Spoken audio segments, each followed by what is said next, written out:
आणि आता एक महत्त्वाची बातमी. अमरावतीतनं एक मोठी आणि धक्कादायक बातमी आपल्यापर्यंत पोहोचते. मेळघाटाच्या डोमा आश्रमशाळेत भूतबाधेची अफवा पसरली.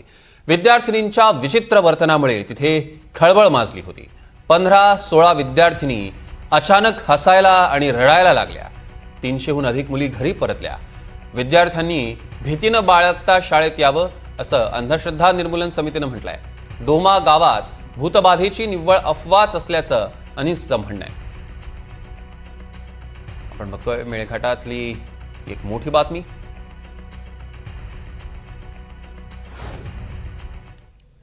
त्यांना मी जेव्हा फेरफटका मारला त्या दिवशी तेव्हा चांगल्या होत्या 8-9च्या सुमारास. आणि त्याच्यानंतर ते मग त्यांना कधी एकीला हसायला, कोणाला रडायला, कोणाला कसं, कोणाला आवाज येत होते घुंगरूचे वगैरे असे ते सांगायला. तर मग आम्ही आलो दवाखान्याला वगैरे, सरांनी मग वगैरे व्यवस्था करून दिली. त्या मुलींचे वयोगट काय आहे? त्यांच्या मध्ये झालेली मुलींचे वय किती आहे? 12च्या वरच आहेत सर्व मुली. हा, असे किती मुली आहेत? ती संख्या आहे 15-16. हे एक मानसिक रोगच आहे, त्याला आपण हिस्टेरिया असं म्हणू शकतो. हे एक त्याचा प्रकार आहे. भूतबाधा असं काही हे अफवा फैलू नका, असं काही गैरप्रकार नाही आहे. त्याचं भीतीचं वातावरण निर्माण करू नका.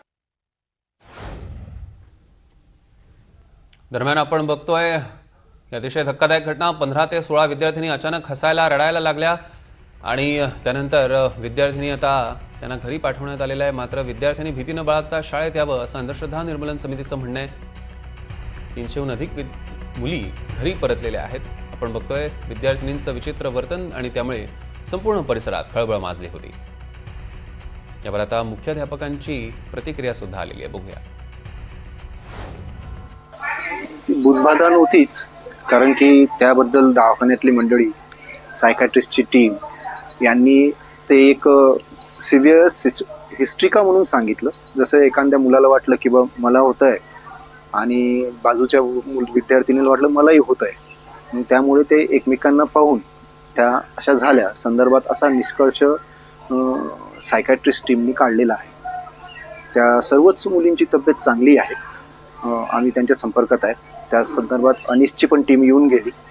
अनिसच्या टीमनी एकताईला पण व्हिजिट दिली आणि काल त्यांनी मला सांगितलं की त्या सर्व मुली चांगल्या आणि त्या सगळ्या मुली शाळेत यायला तयार आहेत. दवाखान्यात जे भरती होते मुलं, त्यांची परिस्थिती सध्या कशी आहे? चांगलीच आहे सर, चांगली आहे.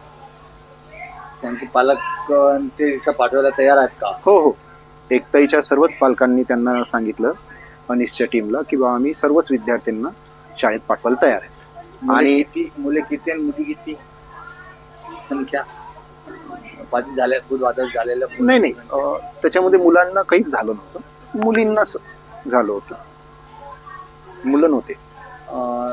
या डोमा आश्रम शाळेच्या परिसरामध्ये अशी 15-20 दिवस किंवा महिनाभराच्या अगोदर अशी काही घटना झाली काय?